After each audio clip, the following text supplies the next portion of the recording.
Muito bom dia. É um prazer estar aqui. Quero agradecer mais uma vez a equipe do SESC, a Jane, Paulo, todos. Pode deixar aqui para a gente falar hoje mais uma vez de um alimento fantástico, né? Um alimento que une gerações, pensamentos, pessoas. A gente tem aqui de prato principal uma releitura da bisteca alla fiorentina, feita com azeite de oliva, o tomate arrosto, que seria o tomate assado confitado, também assim chamado na França, com azeite de oliva, e a polenta mole, que também foi finalizado ao invés de manteiga com azeite. A gente ainda tem aqui a sobremesa, que é o conchiglione doce, aquela massa feita também com azeite de oliva. Ela primeiro é cozida, depois a gente aromatiza com azeite, recheada com o queijo mascarpone e marmelada.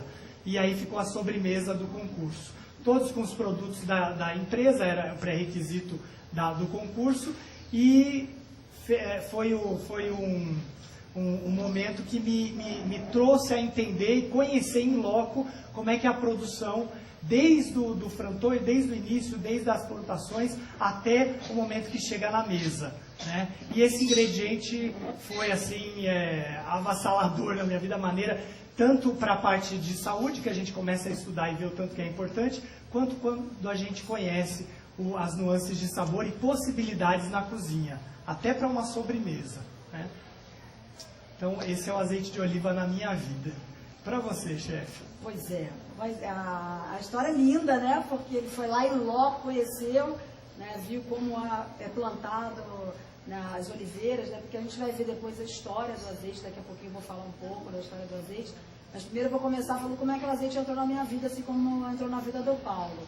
Eu, em 2004, 2003, na realidade, eu tive o prazer de conhecer uma nutróloga, né? Que se chama carioca, se chama Jane Corona, e comecei a mudar ou melhor, abrir o ângulo que eu tinha de visão do alimento, né? Para mim e para a maior parte dos cozinheiros, a gente pensa primeiro no alimento quanto sabor. É a primeira coisa que vem, né? Tem sabor disso, vou usar assim, como eu vou empregar, né? Depois, como todo mundo conhece, o alimento como combustível, né? Que vai trazer energia para a gente poder, né? Fazer as ações na vida.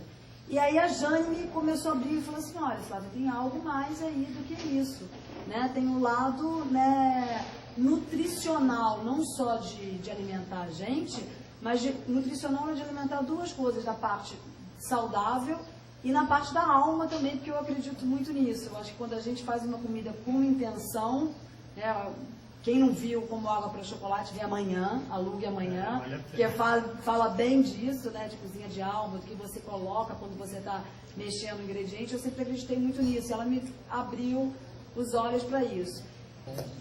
Bom, a gente agora vamos puxar aí um pouquinho da história, né, do azeite de oliva, aonde que uma antes. Eu acho voltar que... só. Não, é azeite. Tá, aí isso. Sim. Tem, aí agora pode ir.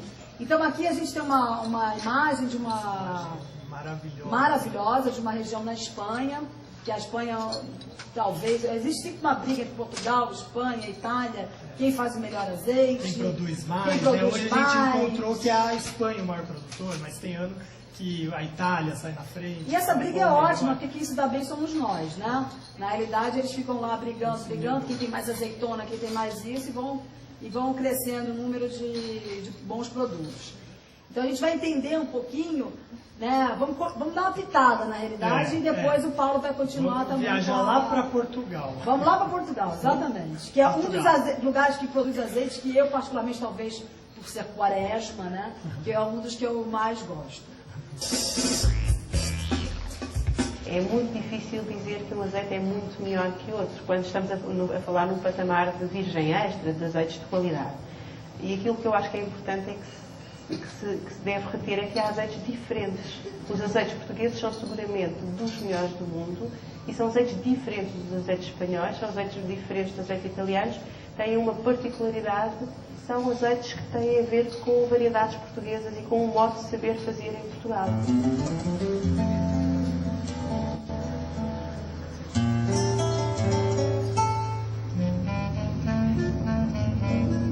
mais importante para ter um azeite de qualidade começa por ter uma azeitona de boa qualidade. O azeite, quanto mais simples for a sua extração, melhor é a sua qualidade final. As oliveiras dão flor na primavera e é nessa época que aparecem as azeitonas. Toda azeitona nasce verde e vai mudando de cor até ficar preta. Para fazer um bom azeite, as azeitonas são colhidas desde o começo do verão até o final do outono. Depois disso, a azeitona está madura demais. A azeitona, no método tradicional, é apanhada à mão, normalmente, maioritariamente por mulheres. Hoje em dia temos já outro tipo de olivais em que a apanha mecânica já é toda mecanizada, diminuindo assim os problemas sanitários e de tempo entre a apanha e a elaboração. A azeitona, quando chega ao lagado, não pode esperar, não pode ser amontoada. Ela pode ser amontoada, mas logo é transformada, nas horas em que foi apanhada. Máximo 12 horas. O processo de fabricação do azeite tem que ser rápido e por isso hoje ele é todo mecanizado. Depois de colhida, a azeitona é lavada e moída, vira uma massa oleosa. E aí pode-se fazer a extração do azeite, separando o bagaço do óleo. Hoje o processo é assim todo tecnológico, mas desde o ano 6000 a.C., sem todas essas máquinas, o homem já tinha o hábito de extrair o óleo da azeitona. O azeite é uma cultura tipicamente mediterrânica, da bacia do Mediterrâneo. E embora sejamos um país banhado pelo Oceano Atlântico, temos de facto nessa faixa interior de Portugal uma influência do clima mediterrâneo muito propício à cultura da oliveira. Qual que é o melhor azeite? Em primeiro lugar, é aquele que você realmente gosta. Né? Como é que você vai gostar de azeite? Conhecendo. Hoje é uma grande oportunidade e aí você começa a falar, eu gosto do mais assim, mais assado. A gente vai falar do que você entende quando você degusta um azeite, né? O que as suas papilas observam, né? Sentem.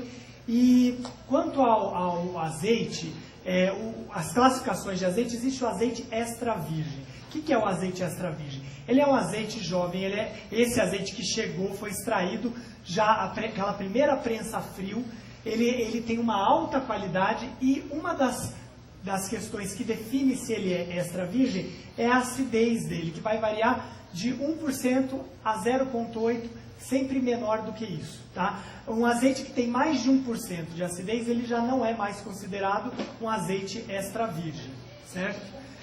O azeite extra virgem, ele somente é extraído a frio, ele tem um sabor perfeito em qualidade.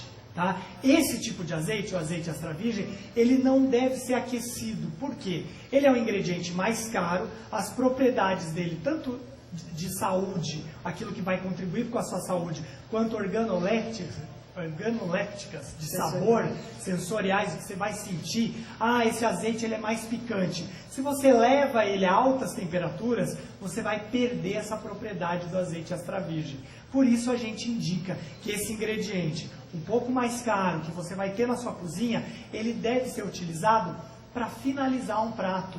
Ou você vai fazer o azeite confit, que é o tomate confit, aquele tomate assado que a Flávia falou, que ele é levado no forno numa temperatura controlada, não é alto, não vai elevar mais de 100 graus. Esse sim, você pode fazer com azeite extra virgem e no final ainda pincelar mais um pouquinho de azeite extra virgem. Você vai sentir o sabor dele, as condições, os sabores, a questão sensorial mesmo desse azeite extra virgem. Tá? Ainda quanto à acidez, e aí para vocês entenderem muito bem, o grau de acidez, pessoal, ele não implica em um azeite ser melhor ou pior que outro. Para nós, enquanto consumidores que vamos comprar azeite, isso não tem a ver com a nossa percepção sensorial. Por quê? Essa questão da acidez do azeite, eu volto a repetir, ela é importante para o produtor de azeite de oliva. Ele sim, a hora que ele vai envasar o azeite, seja na lata, seja no vidro, ele tem que colocar lá, principalmente na legislação brasileira, que é exigido o grau de acidez, ou seja, isso atesta que esse é um azeite extra virgem, porque ele tem menos de 1%. É verdade isso aqui, entendeu? Então a legislação brasileira, ela coloca como obrigatório essa questão de colocar acidez. O que acontece? A gente, no dia a dia, um produto que está sendo conhecido, é novidade, a primeira coisa que a gente leigamente vai falar é do que tem no produto. Ah, ele tem mais lipídio, ele é uma gordura, ele tem uma acidez X, né? Ele tem uma acidez alta, baixa, e aí a questão da acidez acabou virando, no Brasil, um mito. Você vai comprar um azeite com pouca acidez, e acredita que ele é melhor. E na verdade não é, porque não vai influenciar no sabor.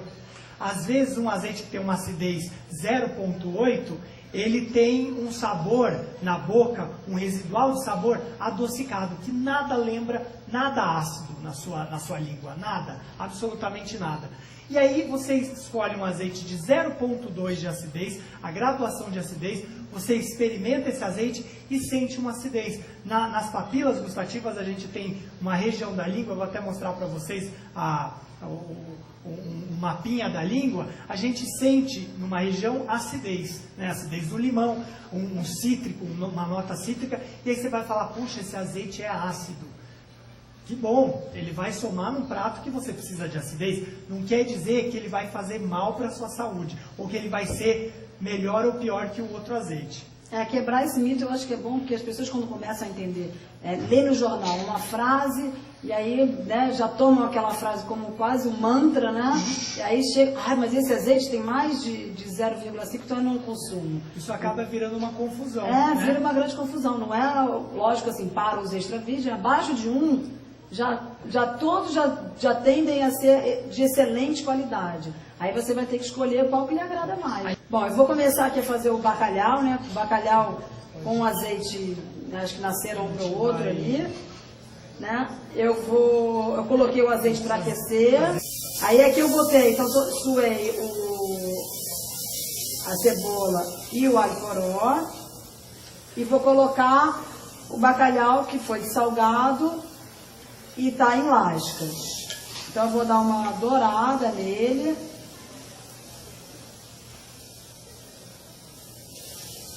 Então a gente vai escolher aqui um azeitinho para dar, vou pegar esse aqui orgânico. Que eu vou dar só uma regadinha mesmo nele aqui no bacalhau. Regadinha de cozinheiro, da mãozinha pesa um pouco. Vou, para poder fazer bonito também, pegar aqui uma folhinha de manjericão, mas a erva, nesse caso, é sempre ideal a gente usar alguma coisa que tenha a ver. Porque eu, por exemplo, como a ervinha, e é para comer. É uma decoração funcional, né? Ela está ali para... Não está ali à toa. E para ser degustada. E aqui vou finalizar com a emulsão. Daqui as substâncias antioxidantes que o azeite tem, que são super importantes para prevenir também essa coisa da doença cardiovascular, né? Equilibram a pessoa. Tem gente que fica tomando cápsulas, né, de antioxidantes, que você encontra isso tudo aqui está cheio.